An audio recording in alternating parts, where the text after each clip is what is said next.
News analysis में आपका स्वागत है। तो आज के न्यूज़ एनालिसिस में हम डिस्कस करेंगे the political legacy of Begum Khaleda Zia and the future of Bangladesh politics. तो हम बांग्लादेश पॉलिटिक्स के एक प्रोमिनेंट लीडर बेगम खालिदा जिया, जो बांग्लादेश की 3 बार प्राइम मिनिस्टर भी रह चुकी है, उनके बारे में डिस्कस करेंगे, खालिदा जिया के बारे में। And also the future of Bangladesh politics, क्योंकि अभी हाल ही में बांग्लादेश में चुनाव हुए फरवरी में, एंड एक नई पॉलिटिकल पार्टी पावर में आई। तो ये भारत के लिए भी एक बहुत इम्पोर्टेंट घटना है। तो उसको हम काफ़ी अच्छे से डिटेल में डिस्कस करेंगे, the future of Bangladesh politics and also what it means for India. तो अगर हम एग्जैक्टली देखें क्या क्या टॉपिक्स हम लोग डिस्कस करेंगे, तो सबसे पहले हम न्यूज़ एनालिसिस में देखेंगे द इंडिया बांग्लादेश रिलेशंस। उसके बाद हम डिस्कस करेंगे हु वॉज बेगम खालिदा जिया।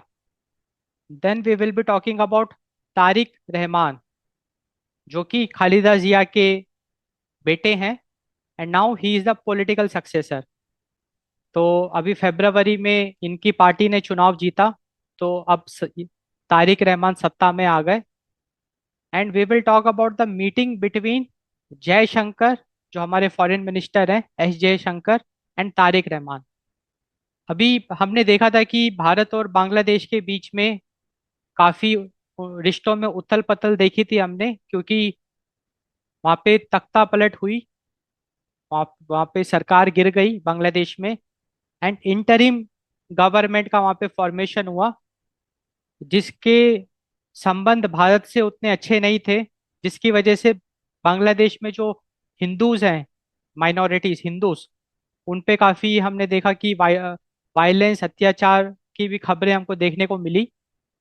तो जो संबंध थे हमारे बांग्लादेश के साथ, वो काफी अनस्टेबल हो गए थे। एंड अभी तारिक रहमान और जयशंकर जी की जो मीटिंग है, ये काफी इंपॉर्टेंट मीटिंग है। It is like a beginning of, like it's a restart of the relationship between India and Bangladesh, क्योंकि अब बांग्लादेश में एक नई सरकार आई है, नया पॉलिटिकल पार्टी आया है, नई आइडियोलॉजी, नया माइंडसेट। तो वहां पे भारत सरकार को एक नए तरीके से बांग्लादेश के साथ संबंध बनाने की आवश्यकता है। एंड ये जो मीटिंग है between the Jaishankar and Tariq Rahman, it is an initiation for that. And finally हम इस न्यूज एनालिसिस को कंक्लूड करेंगे by discussing the Bangladesh political future. तो ये सारी चीजें हम डिस्कस करेंगे एक एक करके इस न्यूज एनालिसिस में। तो सबसे पहले we will be talking about India Bangladesh relations. So if we talk about India-Bangladesh relations, the historical background of it, तो we all know that कि इंदिरा गांधी जी ने, like, India is responsible for the independence of Bangladesh. तो since the formation of Bangladesh, मतलब हम उसको Bangladesh independence भी नहीं कह सकते, हम उसको बांग्लादेश का फॉर्मेशन कह सकते हैं, क्योंकि जो ईस्ट पाकिस्तान था उसको आज़ाद कर दिया गया, एंड फिर एक नया कंट्री का फॉर्मेशन हुआ, बांग्लादेश। एंड जो वॉर हुआ था उसमें भारत ने भी एक बहुत बड़ा योगदान दिया था। तो जब से बांग्लादेश का फॉर्मेशन हुआ है 1971, तब से ही बांग्लादेश के भारत के साथ अच्छे संबंध हमको देखने को मिले। And we saw cooperation in trade, security and connectivity. अगर हम की एरियाज ऑफ कॉपरेशन की बात करें, बॉर्डर मैनेजमेंट, तो देखो, आपने कभी भारत और बांग्लादेश के बॉर्डर में जो टेंशन है उसकी खबरें काफी कम सुनी होंगी। देखो, भारत पाकिस्तान के बॉर्डर में जो टेंशन समझ में आता है, एलओसी, या हाल ही में, लाइक पिछले कुछ सालों से भारत और चाइना के बॉर्डर में, like Ladakh, LAC, line of actual control, वहां पे हमको टेंशन देखने को मिल रहा है। बट भारत और बांग्लादेश का जो बॉर्डर है वो काफी पीसफुल है। एंड तो बॉर्डर मैनेजमेंट में हमको एक काफी अच्छा कॉपरेशन देखने को मिल रहा है, जहाँ पे कि बांग्लादेश की सरकार और भारत की सरकार आपस में मिलके they are maintaining the peace and tranquillity. अगर हम ट्रेड एंड इकोनॉमिक पार्टनरशिप की बात करें तो भारत और बांग्लादेश के बीच में हमको काफ़ी अच्छा ट्रेड देखने को मिलता है। काफ़ी सारे बड़े बड़े प्रोजेक्ट्स भी चल रहे हैं, उसको हम थोड़ा और डिटेल में डिस्कस करेंगे इसी न्यूज़ एनालिसिस में। मैं कुछ नंबर्स आपके साथ डिस्कस कर लेता हूँ to give you more idea. तो प्रोजेक्ट्स की अगर मैं बात करूँ तो अगरतला अखौरा रेल लिंक, ये एक काफ़ी अच्छा प्रोजेक्ट चल रहा है। तो basically energy and infrastructure projects भी चल रहे हैं। रीजनल कनेक्टिविटी में like Bangladesh is giving us access to the Chittagong and Mongla port. अगर हम एनर्जी एंड इंफ्रास्ट्रक्चर प्रोजेक्ट्स की बात करें तो 1160 मेगावाट का पावर प्रोजेक्ट, मतलब भारत जो है लगभग 1100 मेगावाट की पावर बांग्लादेश को एक्सपोर्ट कर रही है। And India is also managing the India Bangladesh friendship pipeline for diesel transport. So these projects are essential for regional energy security. अगर हम ट्रेड की बात करें तो Bangladesh is India largest trading partner in South Asia Asia. तो South Asia में भारत जो है वो बांग्लादेश का लार्जेस्ट ट्रेडिंग पार्टनर है। तो लगभग $14 बिलियन का बिजनेस हमको ट्रेड देखने को मिला इन द फिनेंशियल ईयर 2023-2024। तो हम देख पा रहे हैं कि भारत और बांग्लादेश के बीच में अच्छा cooperation in terms of border management, trade and economic partnership, energy and infrastructure projects and regional connectivity. अब अगर हम रीसेंट डेवलपमेंट्स की बात करें तो हाल ही में हमको भारत और बांग्लादेश के बीच में कुछ अच्छे रिलेशंस देखने को नहीं मिले। उसका रीजन ये है कि जो प्रीवियस बांग्लादेश की गवर्नमेंट थी वो कोलैप्स कर गई एंड एक इंटरिम गवर्नमेंट का फॉर्मेशन हुआ, सत्ता में आई। The interim government took charge in August 2024। And जो इंटरिम गवर्नमेंट थी उसकी जो आइडियोलॉजी थी वो थोड़ी सी डिफरेंट थी, जिसकी वजह से we saw increase political transition and realignment and also some tension also, जहाँ पे भारत और बांग्लादेश के रिलेशन में हमको एक सिग्निफिकेंट टेंशन भी देखने को मिला। अगर हम बांग्लादेश में की पॉलिटिकल एक्टर्स की बात करें तो in Bangladesh we have Bangladesh nationalist Party, Awami League and अभी इंटरिम गवर्नमेंट की लीडरशिप भी हमको देखने को मिली। So these are like key political actors in the Bangladesh. Who was Begum Khaleda Zia. तो अब हम बेगम खालिदा जिया के बारे में डिस्कस करते हैं। तो she was born in 1945. She entered politics after assassination of her husband Ziaur Rahman in 1981, जो कि प्रेसिडेंट भी रह चुके हैं बांग्लादेश के। तो जैसे जियाउर रहमान जो 1981 में इनकी इनका असैसिनेशन हो गया, जो इनके हस्बैंड थे, तो उसके बाद से ये पॉलिटिक्स में आ गई Khaleda Zia. And when she entered the politics, slowly slowly उन्होंने अपना इन्फ्लुएंस बढ़ाना शुरू किया and she became the leader of the Bangladesh nationalist Party. Bangladesh nationalist Party that is BNP की वो लीडर बन गई। एंड उसके बाद like she 3 times prime minister of Bangladesh. She became the prime minister of Bangladesh 3 times. तो अगर हम टेन्योर्स की बात करें तो 1991 से लेकर 1996 तक Khaleda Zia was the prime minister of Bangladesh. 2001 से 2006 तक भी she was the prime minister. And एक और टेन्योर था, वो शॉर्ट टेन्योर था। तो 3 बार वो प्राइम मिनिस्टर रह चुकी है। And like she was one of the most influential political leaders in Bangladesh. तो बांग्लादेश में खालिदा जिया एक बहुत फेमस पर्सनालिटी है, like one of the most influential political leader in Bangladesh, Khaleda Zia, जो कि 3 बार प्राइम मिनिस्टर भी रह चुकी है बांग्लादेश की। अब अगर हम उनके की रोल्स की बात करें तो Khaleda Zia she played like important role in democratic restoration in Bangladesh. क्योंकि देखो उन पे लोगों का भरोसा था, एंड जब किसी स्ट्रॉन्ग इन्फ्लुएंशियल लीडर पे लोगों का भरोसा होता है तो डेमोक्रेसी पे अपने आप भरोसा होता है। तो she was like she played a role in democratic restoration in Bangladesh. She played a role in strengthening multi party politics. She was the major political rival of Sheikh Hasina. ये शेख हसीना की मेजर पॉलिटिकल राइवल भी रह चुकी है।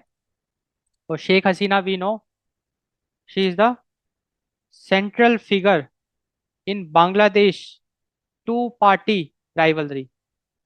तो अगर हम बांग्लादेश की बात करें तो बांग्लादेश में दो ही मेन पॉलिटिकल पार्टीज का सिक्का चलता है, एक तो BNP Bangladesh nationalist Party and Awami League. तो Khaleda Zia she belong to BNP Bangladesh nationalist Party, and Sheikh Hasina she belong to Awami League. And इन दोनों के बीच में टक्कर की लड़ाई हमको देखने को मिलती थी। अगर हम खालिदा जिया की बात करें तो she influenced Bangladesh foreign policy debates, and she also played a role in shaping India Bangladesh political dynamics. She played a very important role in shaping India Bangladesh political dynamics. अब हम डिस्कस करेंगे Khaleda Zia death.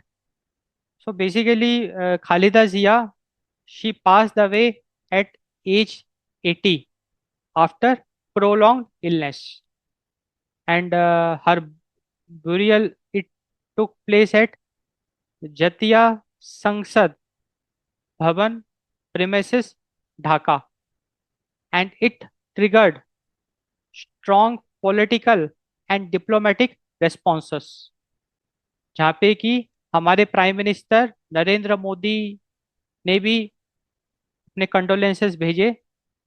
So prime minister Modi he sent condolence letter to Tariq Rahman, who is the son of Khalida Zia and also the political here. And the if we talk about the main theme of that letter, उस condolence letter में exactly क्या था? So tribute to the leadership of Khaleda Zia, recognition of political influence, emphasis on bilateral continuity, and confidence in Tarique Rahman's leadership. And उस खत में, उस condolence letter में एक इंपॉर्टेंट कोट भी था, her vision and legacy will endure and continue to serve as a guiding light to ensure a new beginning and enrich the deep partnership between India and Bangladesh. तो मतलब कि ये एक strategic condolence letter आप कह सकते हैं, जहाँ पे कि देखो बात ऐसी है, ये इसलिए इम्पोर्टेंट है ना क्योंकि जो प्राइम मिनिस्टर मोदी हैं उनका झुकाव आवामी लीग की तरफ ज्यादा था, क्योंकि शेख हसीना तो she is very close, and अभी भी भारत ने उनको शरण दे रखी है। तो शेख हसीना से अच्छे संबंध थे आवामी लीग से। एंड जब तख्ता पलट हमको देखने को मिला तो डेफिनेटली डिप्लोमेसी डिप्लोमेसी मतलब सिचुएशन के हिसाब से हमको ढलना पड़ेगा। तो अब भारत को जरूरत है कि बीएनपी बांग्लादेश नेशनलिस्ट पार्टी के साथ भी अच्छे संबंध बनाए जाए, क्योंकि अब तो वो पावर में आ गई है। तो स्ट्रैटेजिकली जिसको आप डिप्लोमेसी कह सकते हैं कि पीएम मोदी ने एक कंडोलेंस लेटर भेजा on the death of Khaleda Zia to the Tariq Rahman. And उसमें एक बहुत इंपॉर्टेंट लाइन लिखी थी कि खालिदा जिया का जो भी विजन और लेगेसी था उसको हम कंटिन्यू करेंगे, एंड हम एक नई शुरुआत करेंगे to deepen the partnership between India and Bangladesh. तो ये एक डिप्लोमेटिक मूव आप कह सकते हैं, जहाँ पे कि भारत ने बीएनपी के साथ दोस्ती का हाथ बढ़ाया, और वो भारत के लिए जरूरी भी है क्योंकि Bangladesh being the neighbour of India and also the largest trading partner. Like India is the largest trading partner of Bangladesh in the South Asia. This relationship between India and Bangladesh is very important. अब हम देखते हैं implications for regional politics. तो देखो जैसे खालिदा जिया का जो death हो गई, उससे रीजनल पॉलिटिक्स में क्या फर्क पड़ेगा, पॉसिबल आउटकम्स की अगर हम बात करें because of the death of Khaleda Zia. अब देखो, सबसे बड़ा प्रश्न बांग्लादेश पॉलिटिक्स में यही है कि future leadership with in the BNP. अब बांग्लादेश नेशनलिस्ट पार्टी को कौन लीड करेगा, ये एक बड़ा प्रश्न खड़ा उठ गया था after the death of Khaleda Zia. And also we saw potential shift in political alliances, क्योंकि लीडर्स भी फिर पार्टी चेंज करने लग गए। क्योंकि जब एक बहुत पावरफुल एक इन्फ्लुएंशियल लीडर की जब डेथ हो गई, तो बाकी पार्टी मेंबर्स को भी थोड़ा सा कॉन्फिडेंस लूज हो गया। तो हमको पॉलिटिकल शिफ्ट भी देखने को मिला।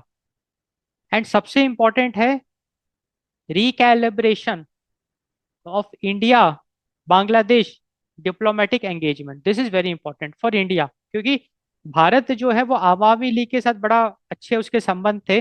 अब बांग्लादेश में एक नई सरकार का फॉर्मेशन हुआ है, नई पॉलिटिकल पार्टी पावर में आई है, उसकी एक अपनी आइडियोलॉजी है। तो अब भारत के लिए ये समय है बांग्लादेश के साथ संबंध को रिकैलिब्रेट करने का, डिप्लोमेसी का यूज करके। अगर हम रीजनल सिग्निफिकेंस की बात करें तो stability in Bangladesh is critical for south Asia, like and also the death of Khalida Zia, it will also influence regional cooperation in SARC and BIMSTEC. And this is the Bay of Bengal. The full form of it is Bay of Bengal Initiative for Multi-Sectoral, Technical and Economic Cooperation, BIMSTEC. अब हम discuss करेंगे तारिक रहमान, जो कि खालिदा जिया के बेटे हैं, and now he is a political successor. Now he is the leader of BNP. So he is Tariq Rahman, is a political successor. अगर हम तारिक रहमान के प्रोफाइल की बात करें तो he is the son of Khaleda Zia. He is the acting chairman of the Bangladesh nationalist party, जो अभी सत्ता में आ चुकी है। And he is considered the political heir of BNP leadership. अगर हम पॉलिटिकल बैकग्राउंड की बात करें of Tariq Rahman, so he lived in London for years due to legal and political controversies. तो ये काफ़ी साल तक लंदन में रहे, वहीं ये अपना इन्होंने समय गुजारा due to legal and political controversies. And he returned to Bangladesh after political shifts in 2024, क्योंकि 2024 में हमने देखा बांग्लादेश में तख्ता पलट हो गया, इंटरिम गवर्नमेंट का फॉर्मेशन हुआ, शेख हसीना की सरकार गिर गई, शेख हसीना को बांग्लादेश छोड़ के भागना भी पड़ गया। एंड उस हालात में तारिक रहमान फिर से बांग्लादेश आए, and it was like a key turning point in the politics of Bangladesh. 2024 का जो साल है वो बांग्लादेश पॉलिटिक्स का एक की टर्निंग पॉइंट है, क्योंकि वहां पे तख्ता पलट हो गया। Meeting between Jaishankar and Tariq Rahman. अब ये जो मीटिंग है between S Jaishankar the foreign minister of India and Tariq Rahman, who is like the chairman of Bangladesh nationalist party, ये बड़ी इंपॉर्टेंट मीटिंग है। तो अगर हम इस मीटिंग की बात करें, the meeting was held at जातीय संसद प्रेमाइसेस इन ढाका। ढाका में ये मीटिंग हुई थी। अब यहाँ पे एक इम्पोर्टेंट बात हमको ये भी जाननी है कि तारिक रहमान 2024 में बांग्लादेश वापस आए। So Rahman return to Bangladesh on December 25, 2024 after nearly 18 years of exile in London. 18 साल तक वो लंदन में थे, और जैसे ही 2024 में बांग्लादेश में तख्ता पलट हुआ तो तारिक रहमान वापस बांग्लादेश आ गए। अब इस मीटिंग के सिग्निफिकेंस की अगर हम बात करें, बिकॉज ये जो मीटिंग है between the foreign minister of India and Tariq Rahman, it is very important meeting. And ये भारत की फर्स्ट विजिट है since the interim government took power.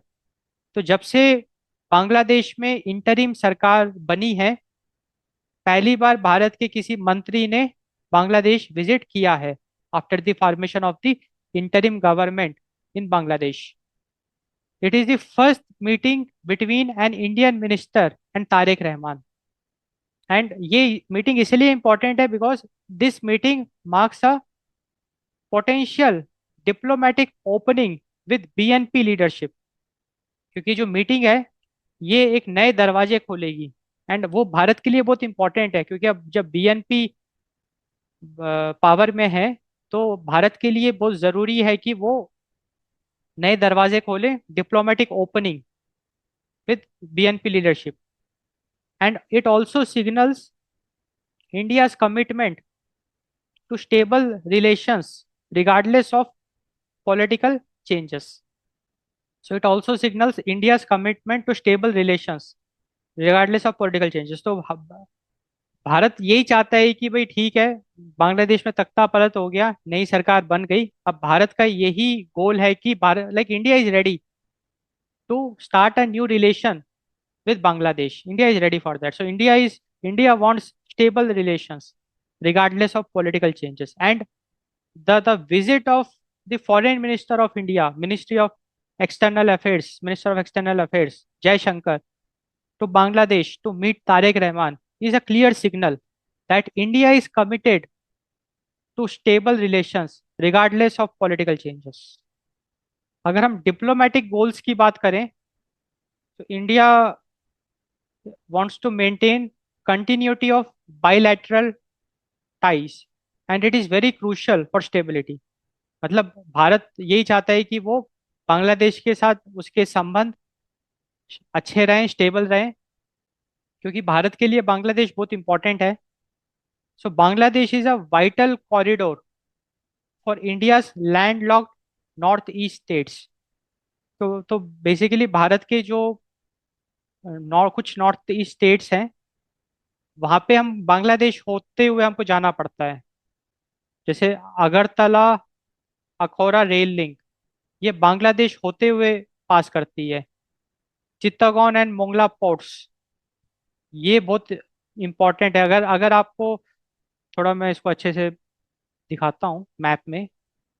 सो जैसे ये इंडिया है, यहाँ पे सी है, और यहाँ पे भी इंडिया के नॉर्थ ईस्ट के कुछ स्टेट्स हैं। तो एक तरीका तो हो गया कि आप रेल यूज कर लो, अगरतला अकोरा रेल, ये भी बांग्लादेश होते हुए जाती है।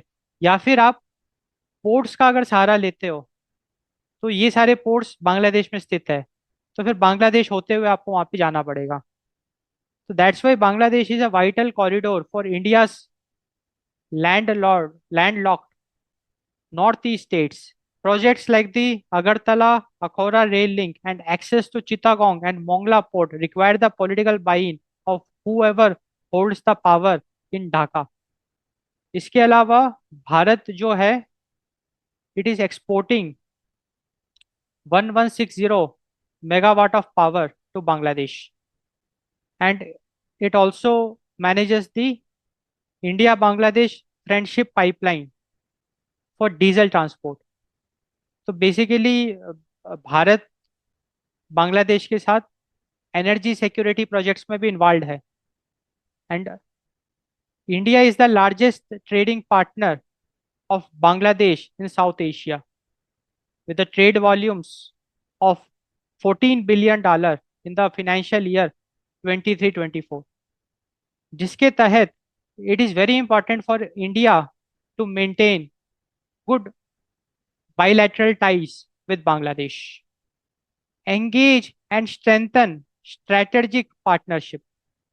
तो भारत यही चाहेगा कि भाई जो भी अभी नई लीडरशिप बांग्लादेश में आई है, उसके साथ वो एंगेज करे, अच्छे संबंध बनाए। That will be the diplomatic goal of India with regards to Bangladesh, and that is also important to prevent exploitation. So the idea is that see, proactive engagement prevents a strategic vacuum that China through BRI and Pakistan. तो देखो, अगर बात ऐसी है कि अगर भारत बांग्लादेश के साथ अपने रिश्ते मजबूत नहीं बनाएगा तो China and Pakistan can misuse it. They can use that to exploit, to increase their naval or military footprints in the Bay of Bengal, which strategically which can be dangerous for India. And also Hindu minority safety भी एक बहुत बड़ा concern है. सो भारत सरकार, दे exert diplomatic pressure on all major political stakeholders to safeguard pluralism. तो Hindu minority safety भी एक बहुत बड़ा रीजन है for establishing good relationship with Bangladesh. Bangladesh political future. तो देखो, अगर हम बांग्लादेश के पॉलिटिकल फ्यूचर की बात करें तो 2024 में हमने देखा कि बांग्लादेश में तख्ता पलट हो गया. इंटरिम गवर्नमेंट पावर में आ गई. शेख हसीना की सरकार गिर गई. शेख हसीना को बांग्लादेश छोड़ के भागना पड़ गया. फिर 2 साल इंटरिम गवर्नमेंट रही एंड उसके बाद 12 फरवरी 2026 में बांग्लादेश में जनरल इलेक्शंस हमको देखने को मिले. एंड उस जनरल इलेक्शंस में बांग्लादेश नेशनलिस्ट पार्टी ने जीत हासिल करी. एंड बांग्लादेश नेशनलिस्ट पार्टी को लीड कर रहे हैं तारिक रहमान. तो अब इनके पास पावर आ गई, सत्ता इनके पास आ गई. एंड ये जो जीत थी बीएनपी की, इसने अवामी लीग का जो 15 साल का जो डोमिनेंस था उसको ब्रेक कर दिया, एंड कर दिया. क्योंकि 15 साल बाद बीएनपी फिर से बांग्लादेश में पावर में आई and it introduced a new era of strategic autonomy. तो बांग्लादेश में अब एक स्ट्रेटेजिक एटोनॉमी का एक नया एरा हमको देखने को मिल रहा है. अब जब बांग्लादेश नेशनलिस्ट पार्टी 15 साल बाद सत्ता में आई तो definitely we will be seeing shift in regional geopolitical alignments. क्योंकि जब नई पॉलिटिकल पार्टी पावर में आती है तो एक नई आइडियोलॉजी, एक नया माइंडसेट हमको देखने को मिलता है. तो जो नई सरकार है, the new government, it is expected to move away from India first policy toward a more balanced multi aligned foreign policy. तो अवामी लीग, शेख हसीना की जो सरकार थी, उसकी अगर हम फॉरेन पॉलिसी की बात करें, that was India first policy. Like Bangladesh ने हमेशा इंडिया को सबसे ऊपर रखा है in its foreign policy. But अब जब बीएनपी पावर में आ गई, एक नई सरकार बांग्लादेश में देखने को मिल रही है, नया ideology. Now it is moving away from India first policy and it is moving towards more balanced multi aligned foreign policy. तो अगर हम मोर balanced multi aligned foreign policy की बात करें, now the focus of the newly formed Bangladesh government is the चाइना's growing footprint. तो देखो, बात ऐसी है कि जो नई सरकार बनी है वो चाइना के साथ अपने संबंध वैसे ही रखेगी जैसे आवामी लीग ने रखे. So China remains a strategic constant, having institutionalised ties through major infrastructure and defence deals. तो जो इंफ्रास्ट्रक्चर एंड डिफेंस डील्स थी बांग्लादेश और चाइना के बीच में, वो एज इट इज रहेगी. It will continue.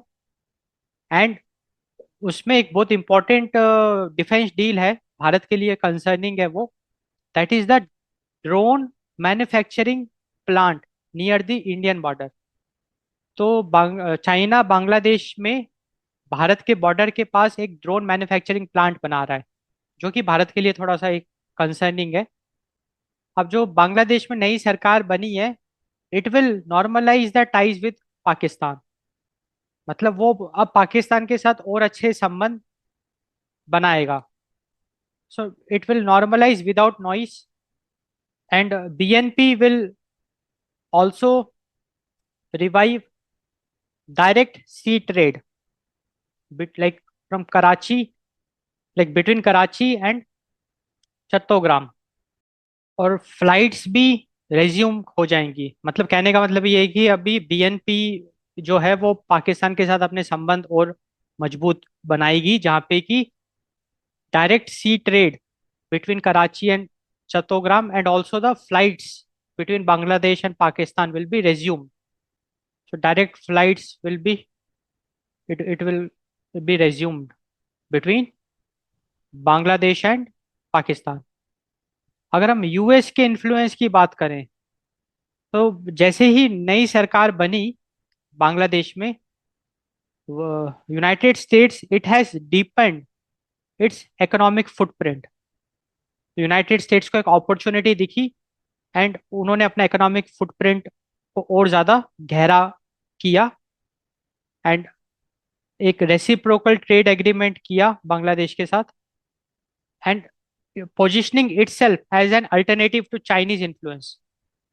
तो अब यहाँ पे एक बड़ा प्रश्न ये आएगा कि यूनाइटेड स्टेट्स बांग्लादेश में इंटरेस्ट क्यों ले रहा है। तो यूनाइटेड स्टेट्स का मेन कारण है in taking interest in Bangladesh is it wants to be an alternative to China. United States चाहता है कि बांग्लादेश यूनाइटेड स्टेट्स के साथ मजबूत संबंध बनाए, ना कि चाइना। क्योंकि चाइना का जो इन्फ्लुएंस है, ग्रोइंग इन्फ्लुएंस है on Bangladesh, it is concerning for United States, and that's why United States is showing interest in Bangladesh because it wants to be an alternative to China. अब जैसे बांग्लादेश में नई सरकार का फॉर्मेशन हुआ, so it will have an impact on India's neighborhood first policy. It will have an impact on India's neighborhood first policy.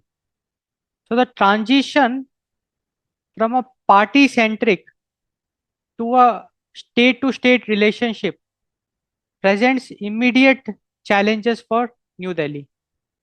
देखो बात ऐसी है कि अभी तक जो भारत सरकार है उसका जो संबंध था बांग्लादेश के साथ वो पार्टी सेंट्रिक था, क्योंकि जो बीजेपी है उसके काफी अच्छे रिलेशंस थे आवामी लीग के साथ, शेख हसीना की पार्टी के साथ। अब सिंस वो उस उनकी सरकार गिर गई आवामी लीग की, अब बीएनपी की सरकार बन गई बांग्लादेश में, तो अब न्यू दिल्ली के सामने स्टेट टू स्टेट रिलेशनशिप की बात आ गई, एंड वो it's a challenge for the Indian government. तो यहाँ पे connectivity and the north east is like a very important challenge, क्योंकि अब भारत को अच्छे संबंध बनाने ही होंगे बांग्लादेश के साथ। बिकॉज बांग्लादेश की अगर हम बात करें, it is India's gateway to its land north east states, and continued cooperation is vital to bypass the narrow Siliguri corridor, तो चिकन स्नैक भी कहते हैं, via rail, road and inland waterways. तो ये जो सिलीगुड़ी कॉरिडोर है उसको चालू रखने के लिए, क्योंकि वो बांग्लादेश से पास हो रहा है ना, तो via road, rail and inland waterways, it's very important to continue cooperation with Bangladesh, and hence there is a need for India to establish good relations with the BNP, the newly formed government of Bangladesh. Security and counter-insurgency. So under the previous regime of Sheikh Hasina, a crackdown on Indian separatist groups was monumental. Any reversal could reignite security threats along India's eastern border. तो देखो 15 साल तक अवामी league power में थी बांग्लादेश में अभी, and हमको बांग्लादेश की तरफ से ज्यादा बॉर्डर्स में वायलेंस देखने को नहीं मिला, शांति थी। बट अब नई सरकार आई है तो ये एक चैलेंज है, there is a security threat along India's eastern border, and government they have to ensure, they have to establish good relations with the newly formed Bangladeshi government. And now it's a time for diplomatic reset. diplomatic reset.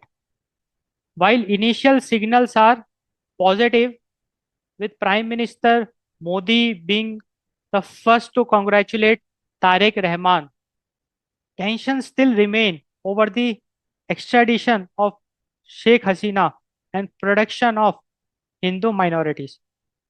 देखो बात ऐसी है कि diplomatic reset की आवश्यकता है भारत को।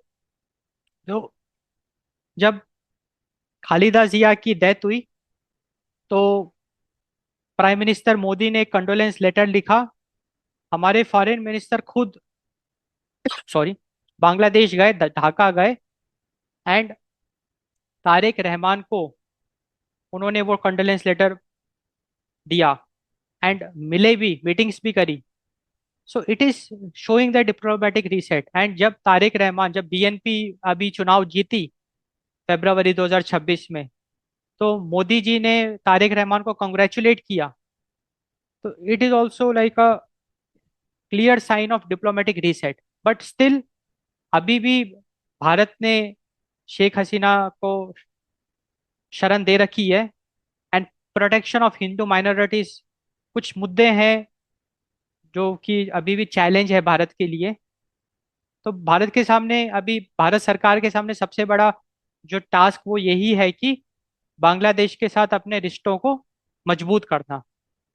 अब अगर हम बांग्लादेश के पॉलिटिकल फ्यूचर की बात करें, तो बांग्लादेश के सामने चैलेंज है economic stability and regional integration. क्योंकि जो नई सरकार अब बांग्लादेश में बनी है उसका भी यही गोल रहेगा कि economic stability and regional integration. So LDC graduation, so Bangladesh is scheduled to graduate from least developed country status in नवंबर 2026। तो नवंबर 2026 में जो बांग्लादेश है वो लीस्ट डेवलप्ड कंट्री का जो उसका जो था उससे वो आज़ाद हो जाएगी। लाइक अब वो लीस्ट डेवलपमेंट कंट्री नहीं रहेगी। तो नवंबर 2026 के बाद से Bangladesh will not be a least developed country, जिसकी वजह से since it will not be a least developed country, जो duty free access to European market था वो अब चला जाएगा। अब यूरोपियन मार्केट में ड्यूटी मतलब टैक्स लगेगा। तो ये एक बहुत बड़ा फाइनेंशियल बर्डन आप कह सकते हैं बांग्लादेश के सामने आ गया है। And hence now Bangladesh will be seeking new trade agreements like the CEPA and also revival of SAARC. तो Bangladesh nationalist Party it has expressed a commitment to reviving the South Asian Association for Regional Cooperation, that is SARC, which has been largely moribund for a decade। तो SAARC में भी बांग्लादेश अभी एक अच्छा role play करेगा। And BIMSTEC hub, so Dhaka remains the host for the BIMSTEC secretariat, making it central to maritime security and cooperation in the Bay of Bengal। अगर हम human rights and internal stability की बात करें, तो अब की बार हमको बांग्लादेश में डेमोक्रेटिक लेजिटिमेसी देखने को मिला इन 2026 इलेक्शंस, जिसमें कि we saw that unlike the disputed polls of 2014 and 2018, the 2026 election it saw significantly higher voter turnout. तो 2024 और 18 में हमको डिस्प्यूटेड पोल्स देखने को मिले, बट 2026 में 62 से 65% तक वोटर्स ने वोट डाला। तो हमको एक रिस्टोरेशन देखने को मिला of democratic process. And also Rohingya crisis still is a very big challenge for Bangladesh. तो रोहिंग्या क्राइसिस है क्या? म्यांमार बॉर्डर्स में जो रेफ्यूजीज है वो बांग्लादेश में आ के इलीगली अपना घर बसा रहे हैं। And like over 1 million refugees they are migrating illegally from Myanmar to the Bangladeshi border. And despite of chronic volatility and landmine explosions, मतलब कि बांग्लादेश ने अपने बॉर्डर्स में काफी सारे लैंडमाइन एक्सप्लोजंस बिछा रखे हैं क्रोनिक वोलाटिलिटी है, उसके बावजूद भी 1 मिलियन से ज्यादा रेफ्यूजीज म्यांमार से बांग्लादेश बॉर्डर में आके बस रहे हैं। तो ये एक बहुत बड़ा चैलेंज अभी नई बांग्लादेशी गवर्नमेंट के सामने है। It's a very big challenge in front of the newly formed Bangladeshi government. तो हमने न्यूज एनालिसिस कंप्लीट करी, हमने ये देखा कि खालिदा जिया की जो मौत है, it mark the end of a significant political era in Bangladesh. India acknowledged her legacy through high level diplomatic gestures. Engagement with Tariq Rahman indicates India's pragmatic diplomacy, and India Bangladesh relations it remain strategically important and resilient. तो I hope आपको ये news analysis पसंद आई होगी. So do subscribe to this YouTube channel for more such interesting lectures. Thanks for watching. Thanks for your time.